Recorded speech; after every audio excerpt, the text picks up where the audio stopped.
This is Bode Miller practicing for a run at the Sochi Olympics. There was so little snow there that they could only do one practice run. So what the athletes did was they would walk up to the top of the run, look up, close their eyes, and imagine every move on the run. And they actually concentrated so well that the team did extremely well in the competition. Hypnosis can be understood as a state of highly focused attention. When you're skiing well, you can't think about anything else. You're just narrowly focused on where you're putting your weight and your feet and your edges. And so you think of hypnosis as a state of heightened absorption. There are three components where you're highly focused in your attention. In order to do that, you have to put outside of conscious awareness things that would ordinarily be in consciousness. We call that dissociation. Right now, you're having sensations in your bottoms touching the chairs you're sitting on. Hopefully, that was not foremost in your mind until I brought it to your attention. If it was, you're free to leave the video cast now. The third component is suggestibility. It is not the case that you're made into a zombie and your will is taken over, but it is the case that you're less likely to judge and evaluate what's happening when it's happening.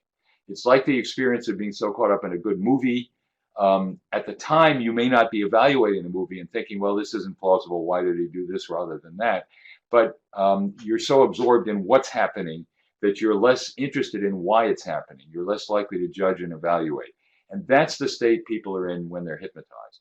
And that can be a very good state for getting people to take a new point of view about an old problem and learn to separate psychological from somatic reactions, to dissociate their mental arousal from physiological arousal, which can often complicate their response to stress and traumatic memory. Now, one other thing that's very important about hypnosis is that hypnotizability is a highly stable trait. It changes somewhat through the young lifespan. So all 8-year-olds are in trances all the time. You know that if you call your kid in for dinner, they're busy, they don't hear you. But by the time you get to be a young adult, your degree of hypnotizability is as stable a trait as IQ. At Stanford, there was a 25-year blind test retest on hypnotizability that had been measured when students were in psychology class at Stanford. And it turned out that the test retest reliability was 0.7, which is remarkable. That's a 50% of the variance over 25 years accounted for by the measurement of hypnotizability. So it's a very stable trait. Well, we thought it's such a stable trait, it ought to be visible in brain function. And so we took a group of extremely high and extremely low hypnotizable students, put them in the scanner, did not give them hypnotic instructions in this experiment. And we found that what distinguished them was higher functional connectivity. That isn't activity, but coordinated activity between the left dorsolateral prefrontal cortex, which is part of the executive control network, and the dorsal anterior cingulate cortex, which is part of the salience network. And so it makes sense that if the part of your brain that's choosing to do something is working in close coordination with the part that's telling you whether you should be doing that or something else, you're more likely to get absorbed in the state. And in fact, it's been found by Auke Tellegen and his group at the University of Minnesota that people who are highly hypnotizable are much more likely to have states of profound absorption in everyday life, getting lost in a movie or a sunset, becoming so absorbed in work that they're unaware of the passage of time. And that can be a very valuable attribute. It's something that highly hypnotizable people tend to have more than low hypnotizables. So we looked at the relationship, and what you see is higher connectivity between the executive control network and the salience network in people who are highly hypnotizable. And the difference was really substantial between the high and low hypnotizable groups, highly significant statistically in these fMRIs. We have a 5-minute test called the hypnotic induction profile that can reliably measure people's hypnotizability. I've used this test, I'm estimating, about 7,000 times in my career. It's very appropriate. It's very useful for research, like the research I just showed you, but it's a wonderful way to start a hypnotic encounter because you're not trying to talk people into or out of anything. You're doing a test like a lot of the other tests that we all do in our practices. And so it's something in which you learn something in a period of 5 minutes, very valuable about a patient's ability to respond. They learn something about their ability to respond. And it involves teaching them to imagine their left hand will feel light and buoyant, float up in the air. If you pull it down, it'll float right back up. and then you bring them out of the formal hypnotic state and you measure to what extent that happens. And you score them on a 0 to 10 scale, highly reliable and retest studies, and a useful lesson to them that they can change the way their brain connects to their body. They can change the way their brain controls their body.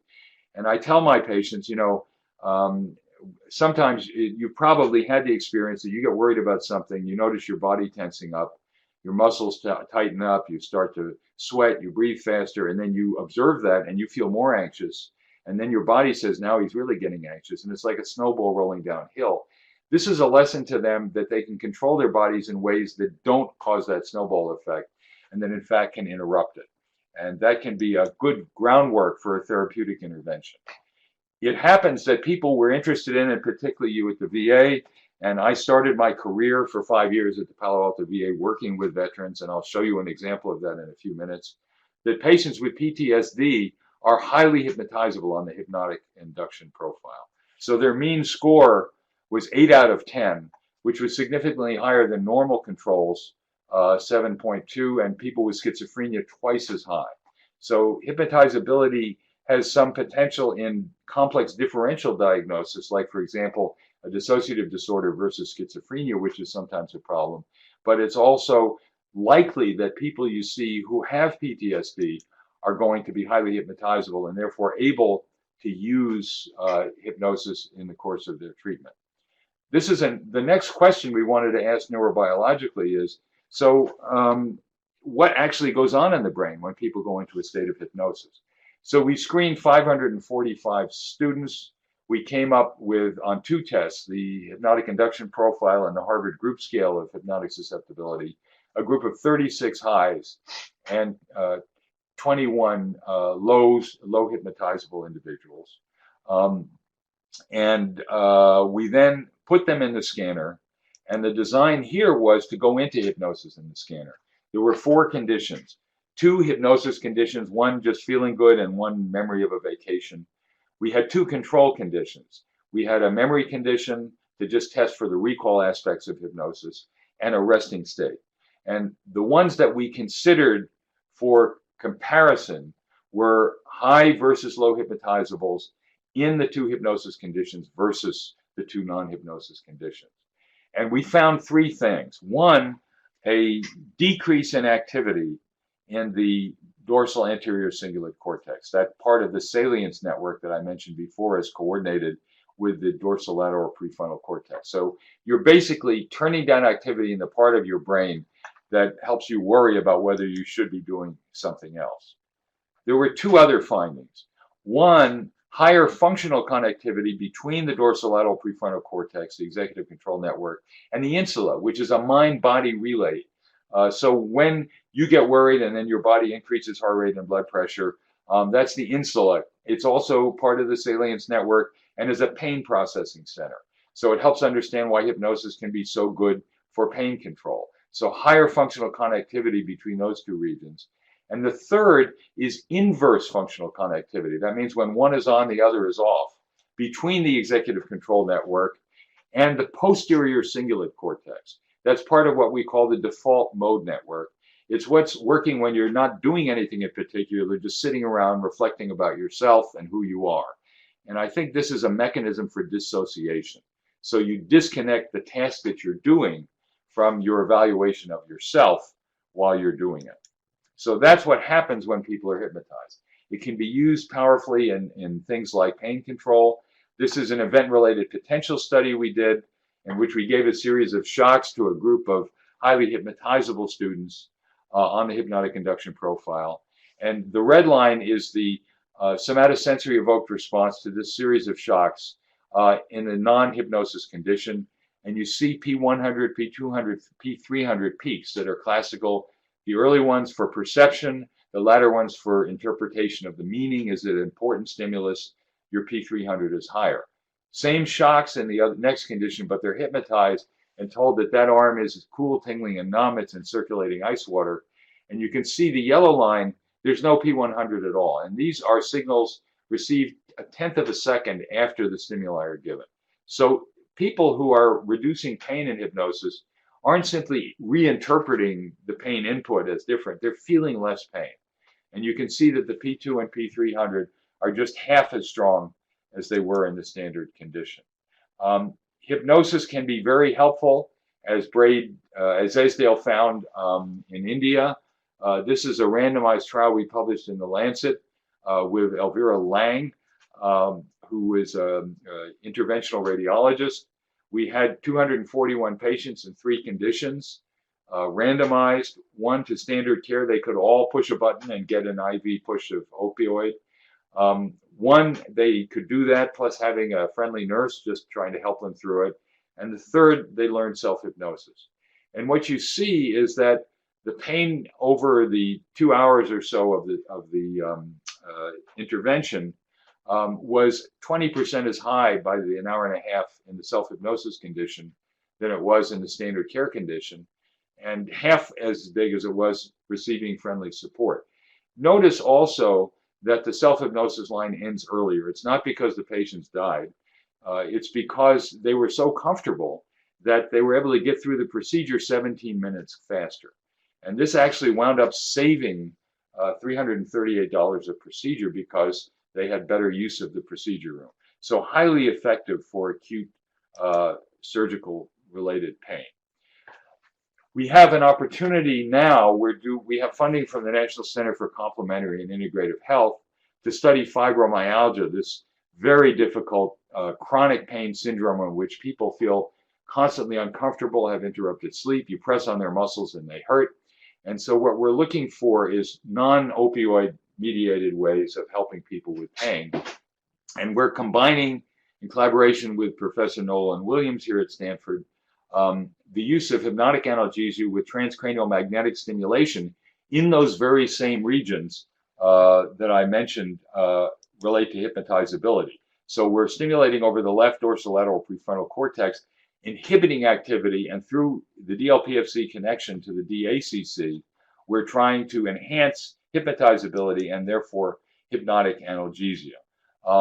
Here is a website for learning more information about the study. We welcome referral, including from people outside the Bay Area. We can fly people, certainly from the western part of the US here, for the study. It takes about 6 hours altogether, but it's just a 1-day procedure, and we can pay subjects for coming and cover their travel expenses. We would welcome referrals, and I would be glad to hear from you if you have someone you think would be appropriate. My email is dspiegel@stanford.edu, and here is other information about how to get in touch with the study. So we welcome referrals, we are basically taking people with fibromyalgia and various levels of hypnotizability. So if you have any questions, we would be glad to respond. And here is the number of our study manager, Merve Gulser, 650-736-2233, and we welcome hearing from you either by phone, email, or visit our website. So let's look now at why it might be that these dissociative, the sort of controlled dissociation that you see in hypnosis can be useful in treating the trauma. Trauma disrupts normal ways of processing, perception, cognition, affect, and relationships. And people often talk about speechless terror. These are people looking at the 9/11 attack, looking at the attack on the World Trade Center. And you'll notice that 2 of the 3 have their mouths covered. They don't know what to say. And so dissociative defenses may be very helpful. People at the time that you're going through a traumatic experience, you don't want to think about the full implications. You want to do what you need to do to stay alive. And I've talked to people who were in the World Trade Center who said, I just told myself, put 1 foot after the other, get out of there. And one woman was very angry at herself because just as she got to the ground floor, the other building collapsed and she was blown through a window. And she thought, I told myself the wrong thing. Well, she told herself the right thing. It was a distortion of reality, but one that helped her to survive. And so one of the reasons that I think hypnosis can be so powerful is that many people are in dissociative states at the time of trauma. They talk about detachment. After the Loma Prieta earthquake here, there were briefcases all around the parking lot because people would walk to their car to get home, put the briefcase down, get in the car, and drive away. They were not doing their normal means of processing information.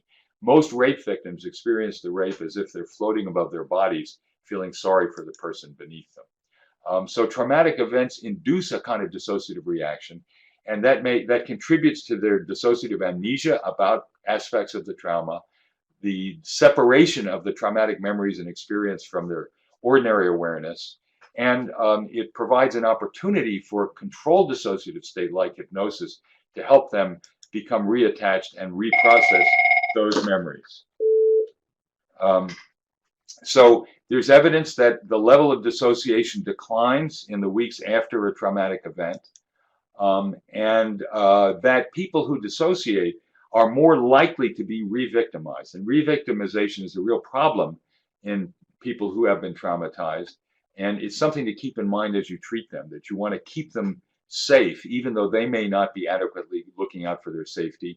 And during traumatic events, people who dissociate more may tend to endanger themselves. In the Oakland-Berkeley firestorm, we found that people who were more high dissociators were actually likely to do things to get themselves in closer proximity to the fire rather than get away from it. There's now a dissociative subtype in the DSM-5. They meet all the PTSD criteria, but in addition have depersonalization and derealization. And what we found is that they show differences in their brain functioning compared to non-dissociative PTSD.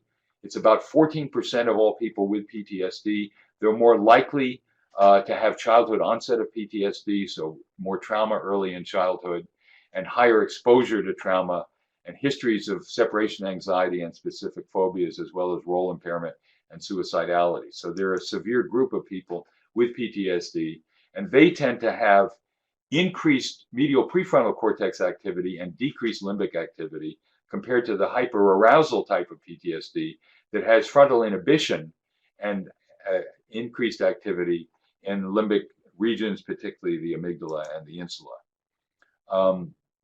So how can we use this knowledge now to help modulate symptoms and process symptoms of PTSD? And I think one of the key issues is that simply exposing people to traumatic events is not enough. In fact, trauma can play a role in many psychotherapies. This was a study Charlie Nemiroff published in PNAS some years ago showing that when they did an overall, this was actually a pharmacology study, but they combined psychotherapy and pharmacology, and they found that those with chronic depression without childhood trauma, the red bars did better with medication, and those who had chronic depression with childhood trauma did better with psychotherapy than with medication. So the underlying effects of trauma need to be addressed and worked through. And one of the best papers on psychotherapy of trauma and other kinds of problems was Freud's brief paper on remembering, repeating, and working through. And I think this has something to do with a lot that's been done with exposure therapy for PTSD, but it isn't simply exposure and desensitization, it's working through the traumatic experience. And so what I'd like to do now is show you an example of how we used hypnosis with a Vietnam era veteran who'd spent a year in and out of psychiatric hospitals. He had some kind of psychiatric break after 3.5 years of service in Vietnam that was not well understood. He actually wound up being imprisoned as well as hospitalized. When I saw him, it struck me that this was not a sociopath. This was not a man. He'd been diagnosed with schizophrenia and bipolar disorder, neither of which he had, but someone who had an experience of trauma in Vietnam that led to his ongoing symptomatology. So now we're going to show you portions of one psychotherapy session early in the treatment of this man, Vietnam veteran. Thanks, Effie.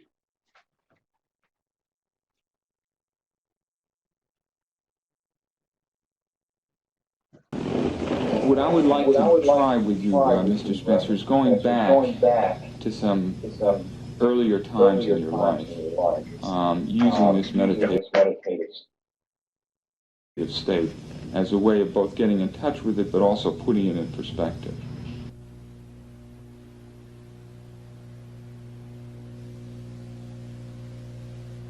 Now, do you think you could put yourself in one of these trance states the way we did it together? The instructions are, on 1 you do one thing, look up. 2 you do 2 things, slowly close your eyes and take a deep breath. 3 you do 3 things, breath out, eyes relax, body float, then let whichever hand you wish float in the air like a balloon. Want to give that a try? Mm. Okay.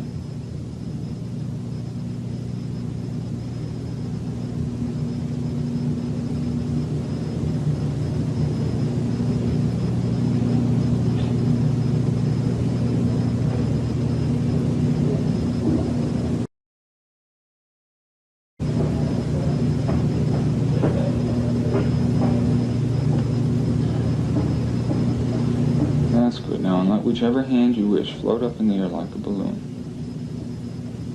Higher and higher as the rest of your body feels heavy and relaxed.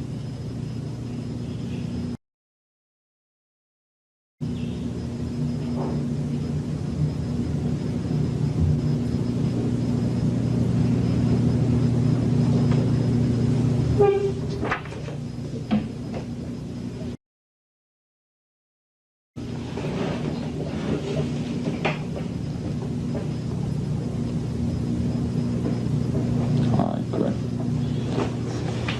Your hand floating in this upright position is your signal to yourself and to me that you're ready to concentrate. And in this case, we're going to concentrate together on reliving certain parts of your past as part of the process of working through them so that we can come to a new balance, a new sense of balance in your present life. But to do that, we need first to understand and relive certain things that have been a problem for you. And to do that, I like to set up a signal system with you. And the signal system is like this. We're going to go back earlier and earlier to early phases of your life. And when I stroke the side of your eyes, you'll open your eyes but remain in this trance state and talk to me as though the time were the time that we have agreed to. At a later time, when I stroke your forehead, your eyes will close and you will relax back into this relaxed trance state, feeling relaxed and comfortable, and then we can shift again in time. All right, right now the years are going back. The years are going back. It's no longer 1977, 76, 75. The years are going back, and we're going back to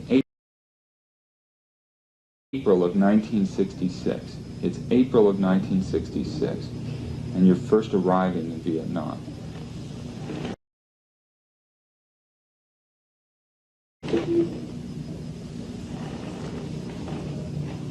Hi. No. Hi. Where are you now? Caskets. Caskets. What caskets are these? There's a lot of caskets. Where is that?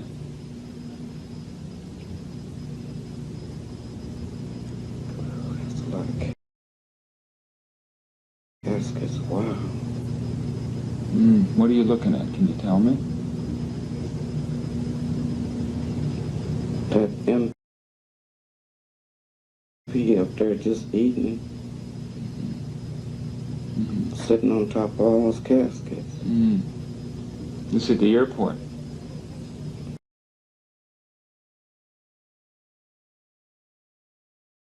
It's Benoit Airport. Ah. And there's a whole bunch of caskets. What are they doing there?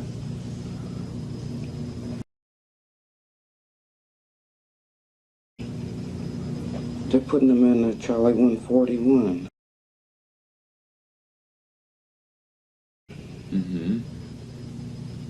All those caskets. They're American GIs? Yeah, they're going home on the plane we just got off of. Boy.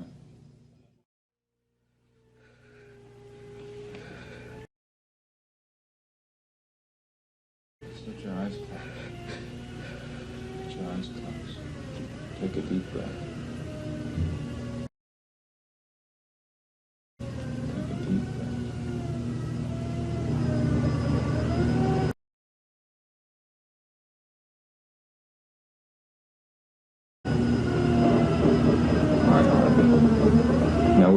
next day or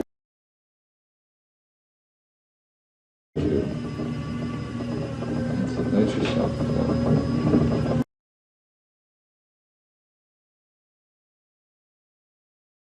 Within the next day or two, something happened.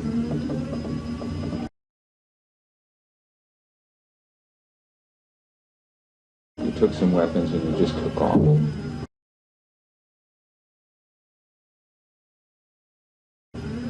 And I stroked the side of your eye again. I want you to relive some of that for us and describe what happened.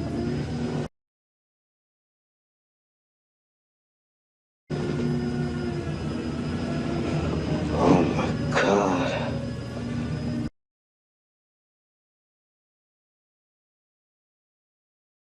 Nurse Tish? No, they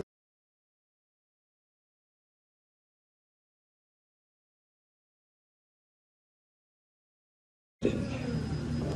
No, they didn't. There ain't no way.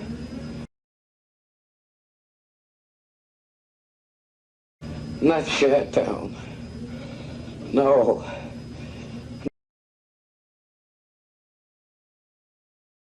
Not Shadtown. No.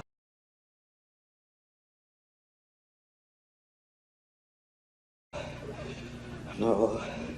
I don't believe it. I don't believe it. Where is he? Where is he?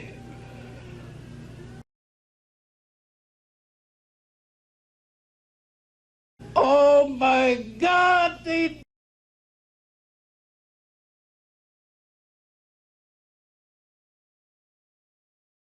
didn't. No, no, no, no, no, no. Oh, no. They didn't. They didn't. No, they didn't.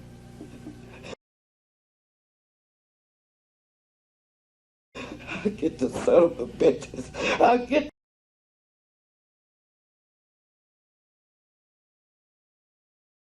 the son of a bitches. No, get out of my way. I get him. I get him.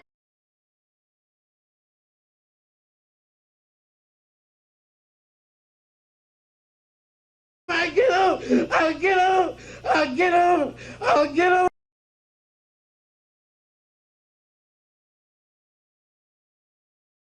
I'll get every one of them lousy son of a bitches. They ain't out to kill him.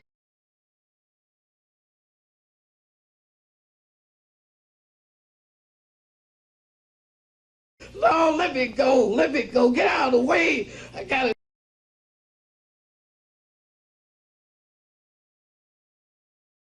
go. Wait a minute. I gotta go.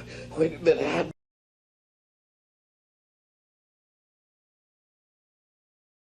I know what I do. Okay, I just go down here. And yeah, all right.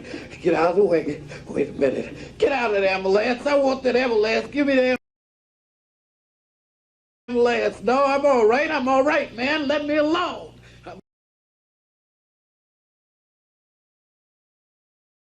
I'm all right. Just let me alone.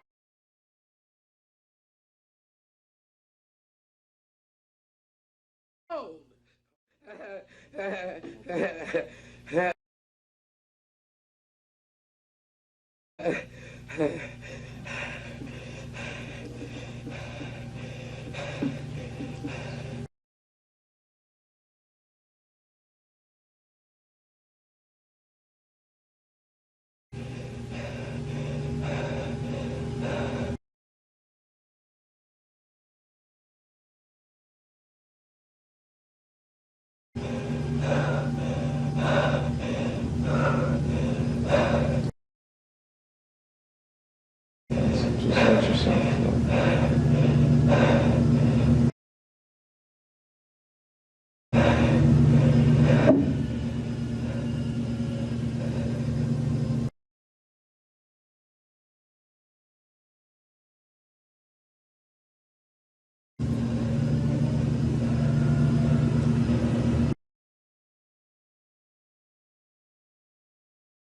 All right, Harvey, we're going to go a few days later now.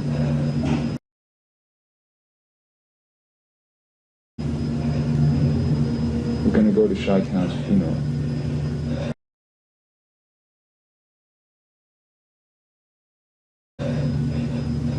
At the time that you were putting him in his grave. I want to talk to you about Chi-Town.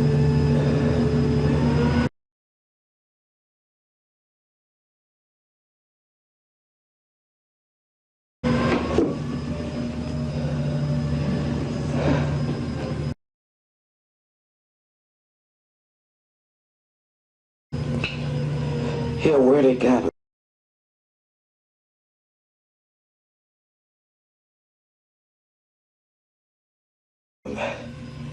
Huh?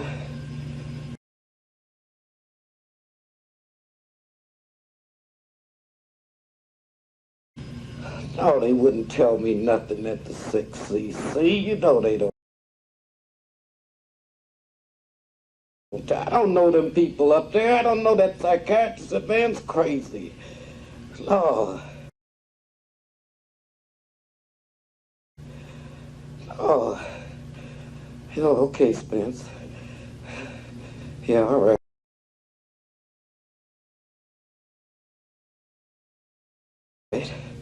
Uh-huh. Yeah.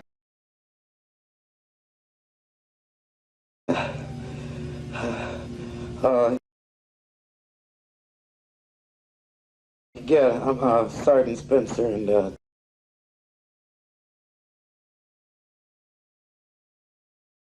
this is another Spencer, Spec 7. No, we ain't brothers. We just good friends. Yeah. Yeah. Yeah, we just want to look, you know, uh,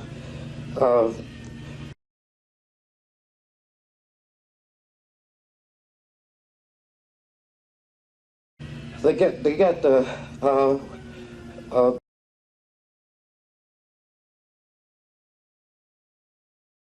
the, yeah, his name is Chi-Town. That's all he's got. Yeah, yeah.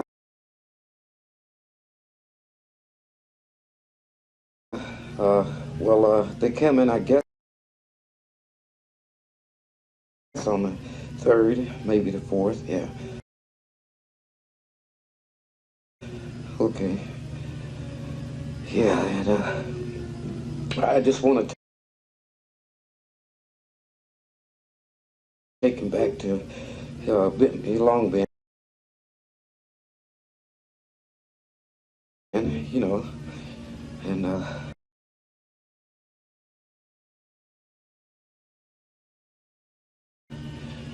the priest is gonna give him a right to send.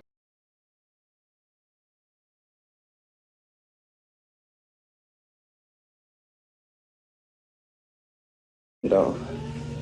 Yeah. Okay. Yeah, Father.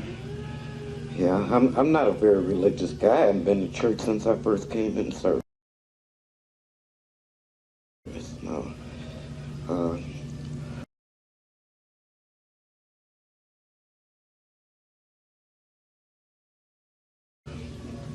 I don't know what I want to say. It's what can you say? And what can you say? Say what you feel.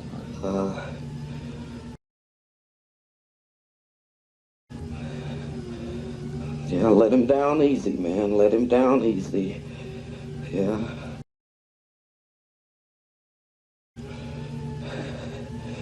Yeah, just ashes to ashes and dust to dust. I guess that's it.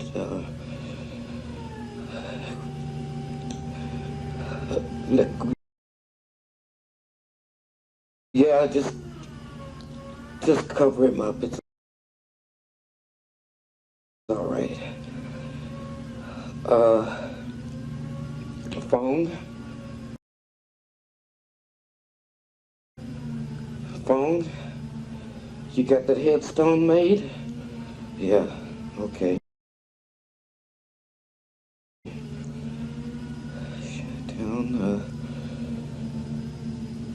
Chi-town.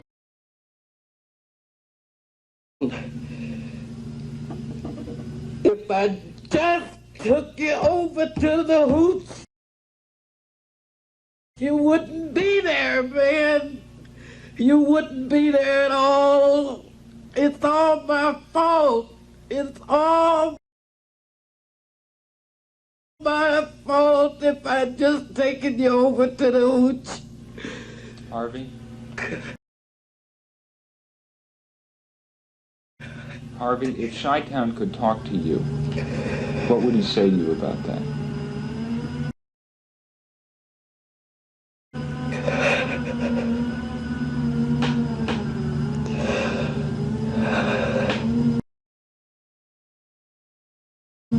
What would that boy say to you, Harvey? I was just sleepy. Just sleepy. He calls me Sergeant. Sergeant. He just Sergeant.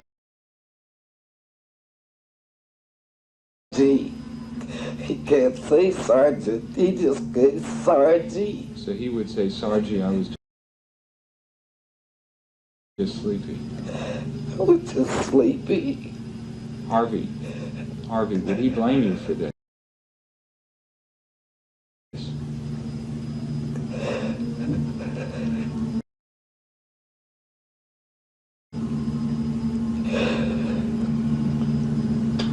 No,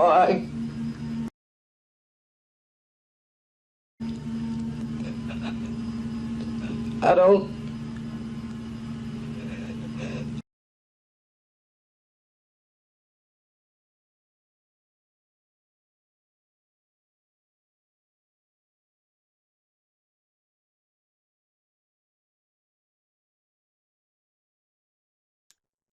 That's strange. Hello? Would somebody let me know if you can hear me talking now?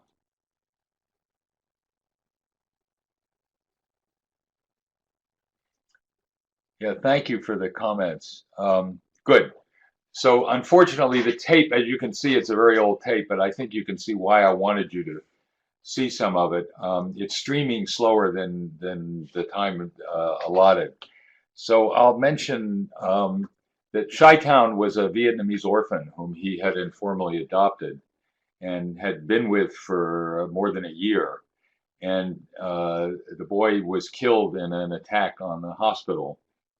And you can see how deeply connected to Chi-town he was. He was from Chicago, so he named him, his American name was Chi-town.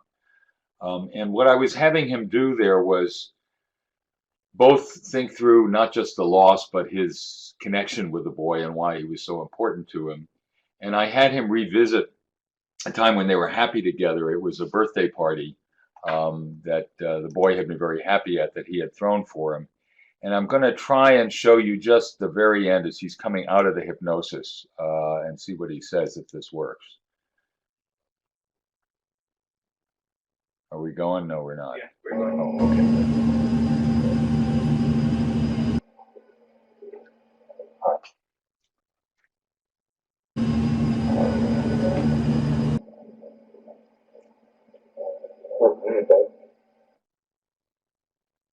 Hi, Harvey.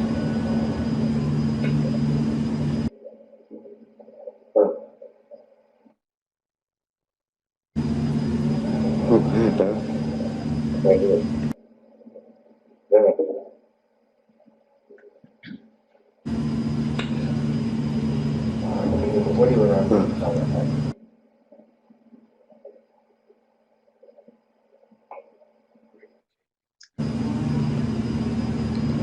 Right here. I put the brains in a cake. Good. So consciously, that's literally what he remembered from the He whole, remembered. what was 45 minutes of hypnosis. And it was his first therapeutic use of hypnosis. This was a man who had served honorably in Vietnam, who spent a year in psych hospitals after he was discharged. He was self-medicated with LSD and got picked up in a drug bust, wound up in a Atascadero, a state hospital for the criminally insane in California. And there, the other inmates looked at him and said, he's not one of us. So they figured he was a narc. And he had to be put in solitary confinement to protect him from the other patients. One social worker wrote a note saying, you know, I think something happened to him in Vietnam, and this is some kind of post-traumatic reaction. And that's when he got to me, and we identified it as a dissociative form of post-traumatic stress disorder, treated him. The principle that we used, and I want to show you now, can we go back to the slides? Good, thank you. Is basically, I'm going to skip a few slides now, and if I can, oh, I see, all right. To help him restructure the memories and control his dissociative episodes. And so there are there are 8 C's that went into this psychotherapy and go into other psychotherapies of PTSD. The first is confront trauma, and very often we don't identify it. That's less true in the VA than in many other healthcare systems, but we tend not to identify the crucial role that a traumatic experience plays in whatever symptomatology is presenting. Find some condensation of the traumatic experience, like in this case, the moment when he discovered Chi-Town had been killed. And that was really the turning point for him in his service experience in Vietnam. There's a period of confession. People will tell you things they feel deeply ashamed of, and it's an important time to allow them to discuss in a situation where they can count on the continued support of the person they're telling it to. This means consolation. This means offering professionally appropriate support. I'm terribly sorry this happened to you. To let them know that you still feel connected with them. You're not repelled by them in the way that they may be repelled by themselves. You bring into consciousness previously repressed or dissociated material, like the example that you saw there, but it's not merely unearthing it, it's helping them reprocess it. And there I used a split screen technique where I had him picture on one side of the screen the memory of the loss, discovering the boy's body, and how stricken he was by the death of this boy. And on the other side, something related to the same situation, but with a different affective load. In this case, think of times when you were happy with him. It hurt so much because you were so happy together when you were able to be together. And so that idea of using a split screen is a way of helping people do a kind of emotional as well as cognitive restructuring of the meaning of the traumatic experience. Then what you're doing is not taking away control, you're enhancing control. And I taught him and I teach my patients to use self-hypnosis to work through traumatic experiences and help them experience them in a way in which they're not being attacked. You know, if all that treating PTSD is exposure, then why is it that flashbacks and reliving traumatic events aren't therapeutic? They're not, because people who are trying to avoid traumatic memories and stimuli find themselves reattacked by them.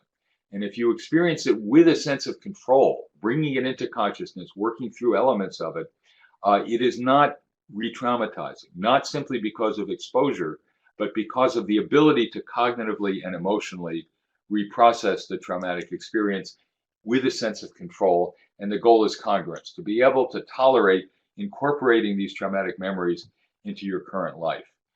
The one other thing before we stop to have questions, and this is a randomized trial from Israel showing that hypnotherapy is significantly more effective than control conditions in treating people with serious post-traumatic stress disorder. Traumatic transference is something I want to remember. I want you to remember people who are suffering with traumatic experiences have suffered with people who were supposed to help or support them who did not.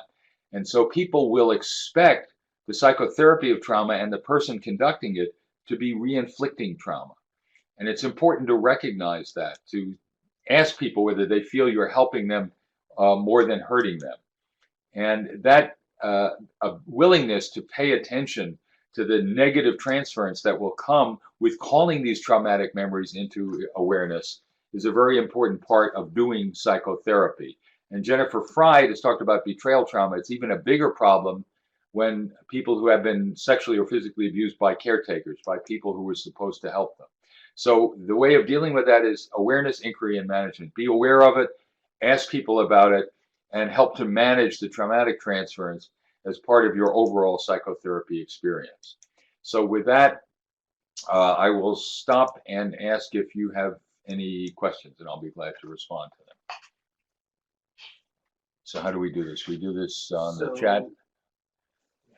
So the first question by Kelly Woods, do you think current practice of mindfulness? First question by Kelly Woods. Go ahead. Yeah.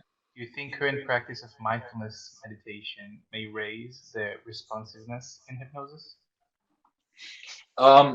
That's an interesting way to think about it. I think mindfulness, which is being used, is certainly an altered state as well. I don't think it fundamentally enhances hypnotizability, although there is evidence, Richie Davidson and others have done work showing that experienced meditators have more activity in the left frontal pole, which tends to elevate mood. There's been no evidence that mindfulness experience actually increases hypnotizability, but that said, it may increase people's ability to use whatever hypnotic capacity they have.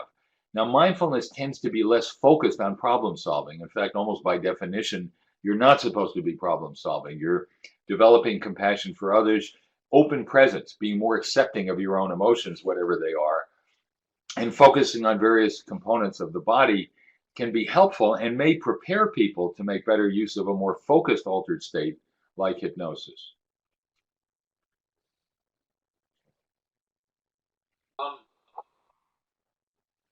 Do you have the next question, Nathan? Yes. Yeah. The next question. The experiments that you just discussed, the experiences that Harvey was sharing during his hypnosis, were they previously shared during therapy? No, I knew something had happened, but he had not talked to me about any of these. And he, I think, was not fully aware of both the depth of the affect, but also some of the content of the memories as well. He knew that he lost the boy, and he then had this episode of going off into the jungle and trying to fight by himself against Viet Cong, and he didn't remember much of that at all. So he knew something bad had happened, but he was just picked up about a week later and brought to an Army hospital and medevaced back to the United States. So I didn't know it, and he did not consciously know it either. Thank you. Do memories get recalled differently if the trauma occurred during childhood versus?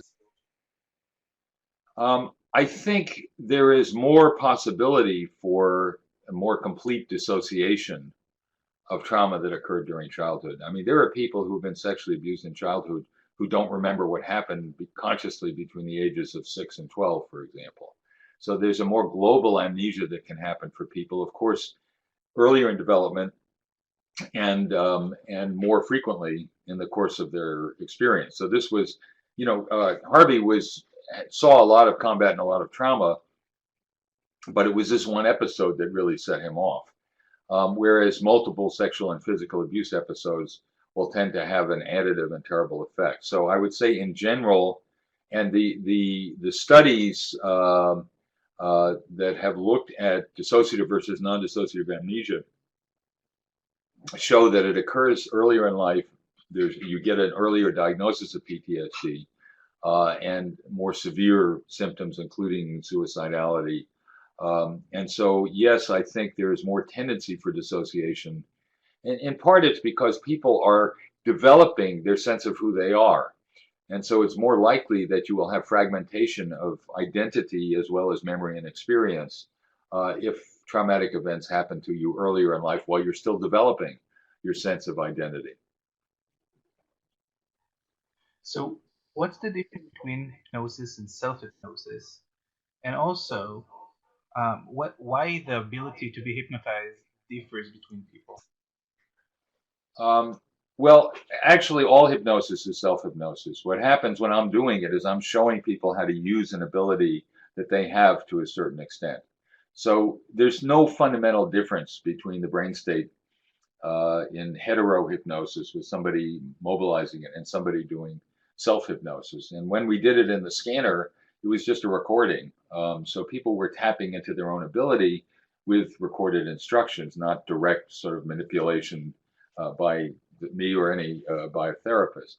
Fundamentally, it's the same phenomenon because there are these differences in hypnotizability. So if somebody is not hypnotizable, I can be talking to them all day long and they're just not going to go into a hypnotic state.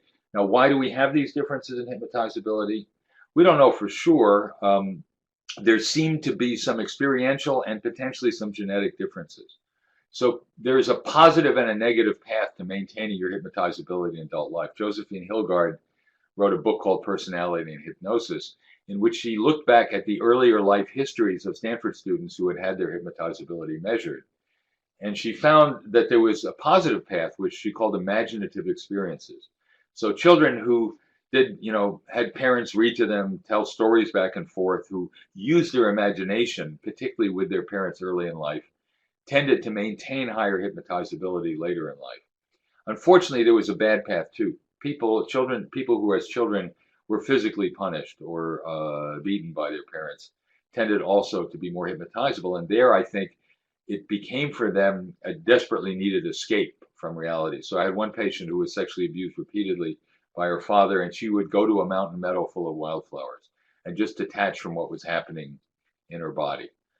So those are some of the developmental pathways. There seems to be some evidence for genetic pathways as well. There's some similarity of hypnotizability in families. Some studies, not all, have shown that people with a particular polymorphism in the COMT, catecholomethyltransferase gene, which is in the dopamine pathway, those who are heterozygous for valine and methionine, turn out to be more hypnotizable than those who are homozygous for either valine or methionine.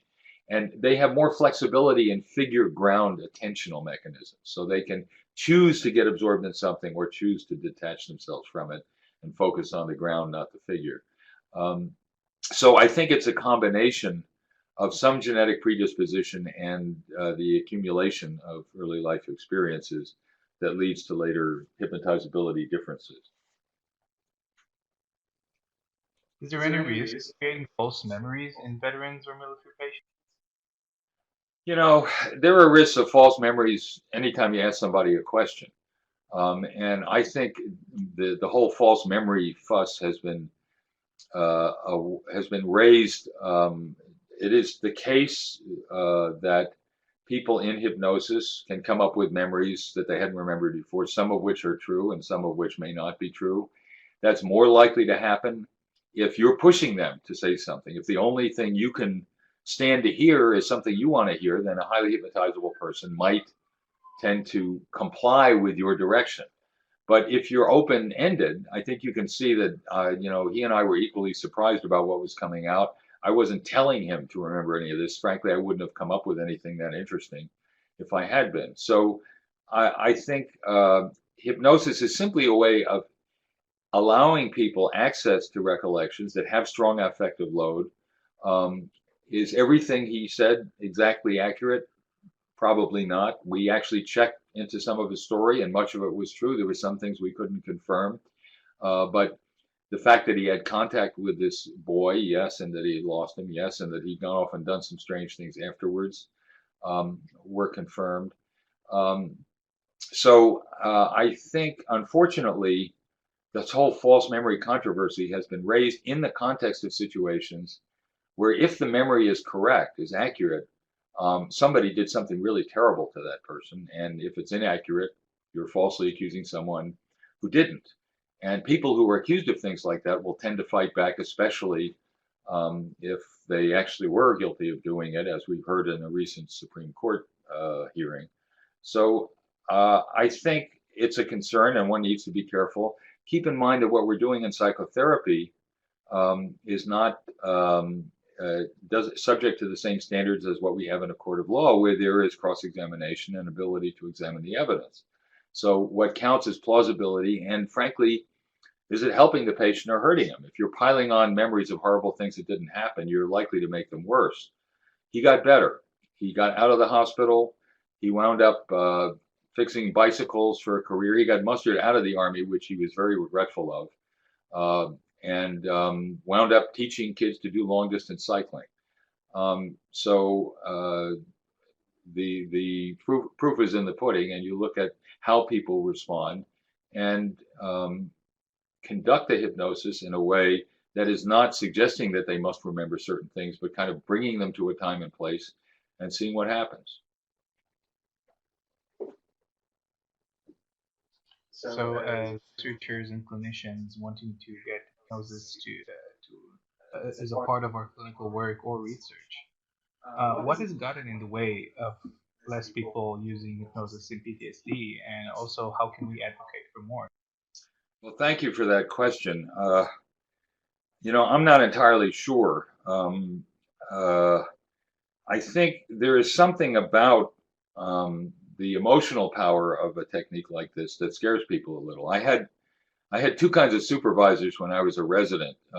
Most of them, they were still mostly psychoanalysts at the time, had learned some hypnosis somewhere, and they came up with two things that scared them off. One, they would come across an extremely hypnotizable person like Harvey, and it scared the hell out of them. They thought, oh my God, what have I done to him? Because they saw it as something that they projected onto the patient rather than just tapping and helping to manage the patient's hypnotic ability.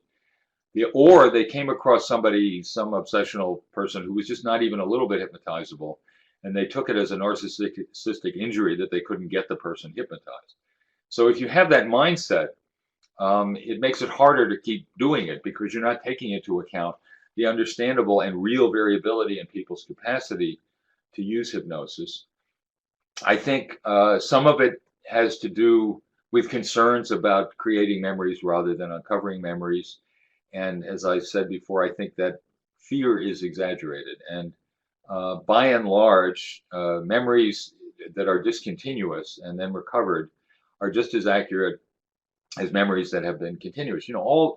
Everything we report as an experience is a memory that to some extent has been repressed because it's not in consciousness.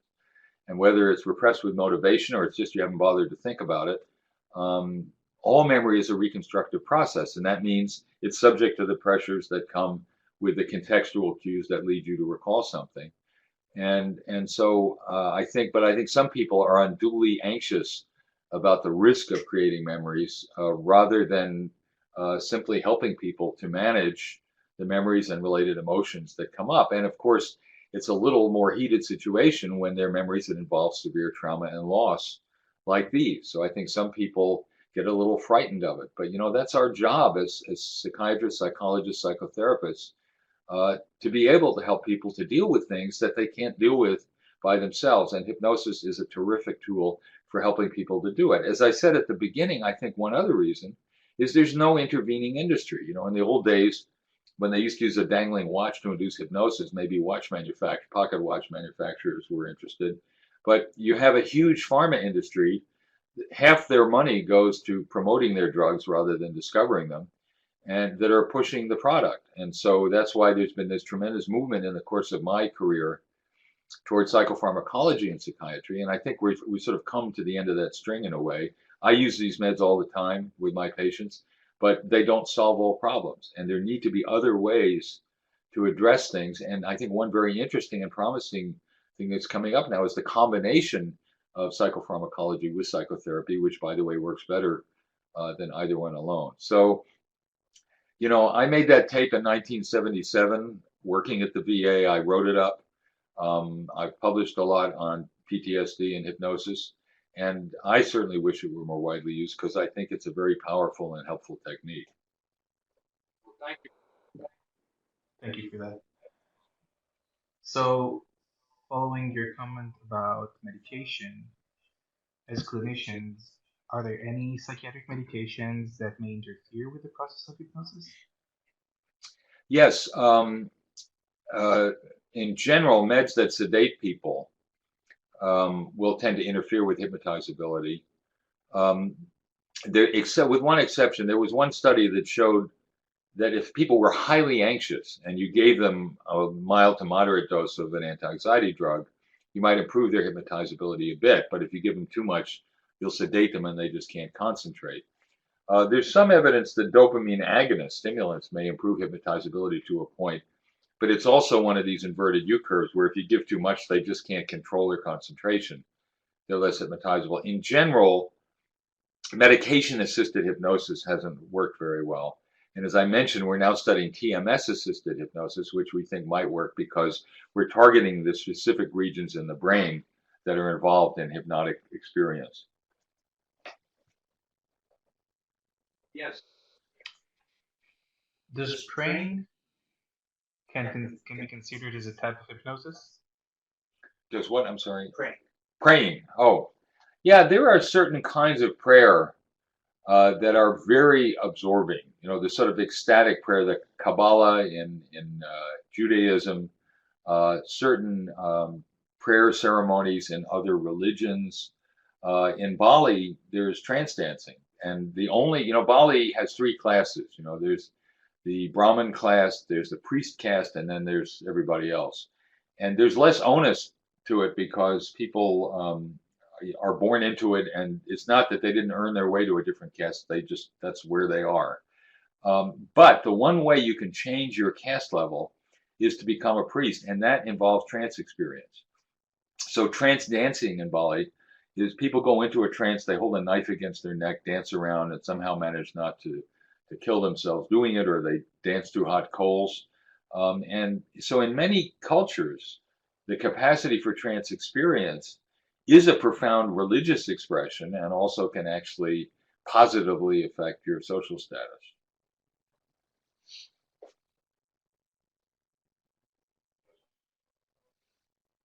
Okay. This is a great time. Okay.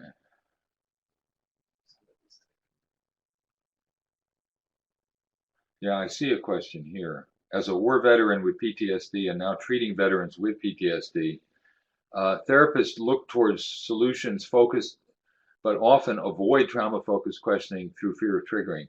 You see, I don't agree with that. I mean, I appreciate your question, but I'm glad you raised that point because, look, avoidance doesn't work. You know, phobics are avoidant, and it just makes what they fear worse.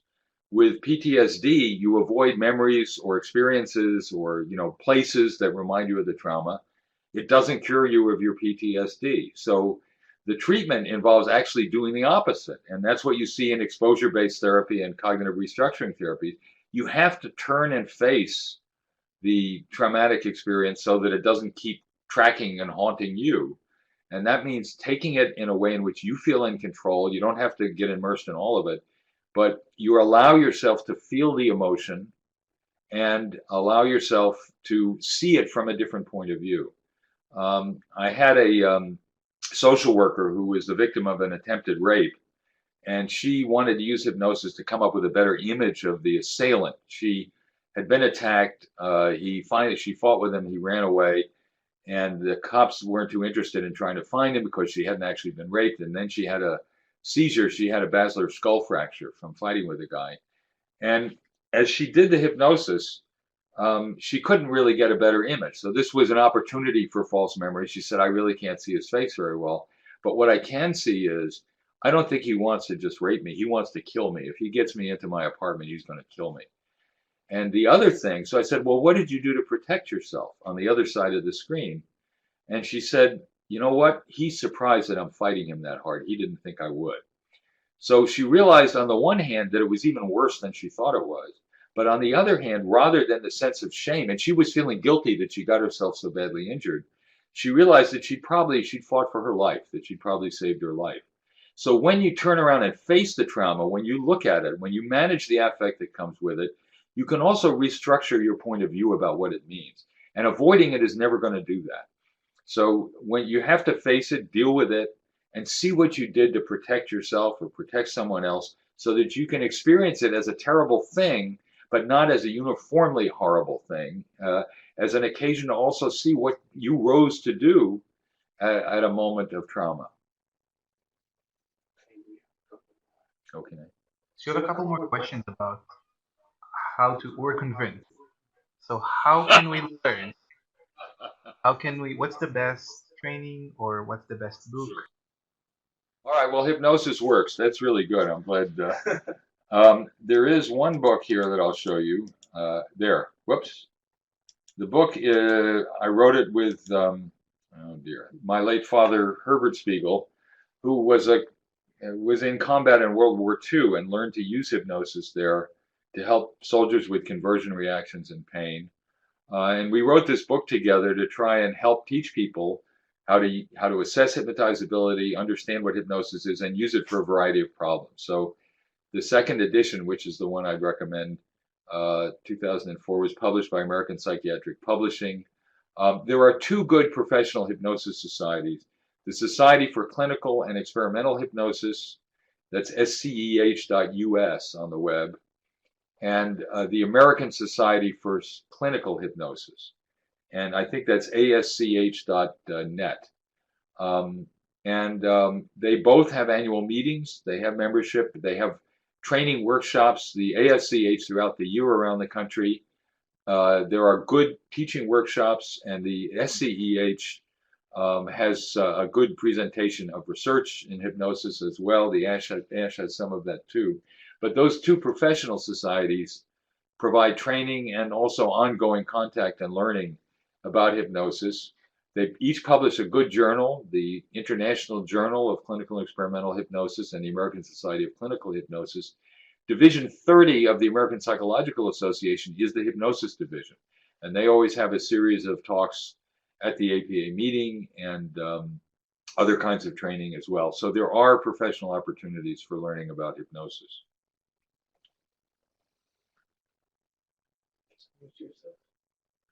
Yes. All right. Okay, Dr. Spiegel, thank you very much. We wanted to thank you wholeheartedly from Division 19, and we had very, very beautiful attendance here and a lot of informative questions and curious comments. We would like to extend this thank to all of you participants who joined and contributed from your own experience and from your own journey into hypnosis and or clinical work. For those of you who joined us in the middle, the webinar was recorded and an edited version of it will be available through the Division 19 Student Affairs Committee website and or Facebook group. We want to thank again for Dr. Spiegel for sharing his knowledge with us and his time. We appreciate that very much. And we hope to see you again in any professional setting. Thank you, Afi.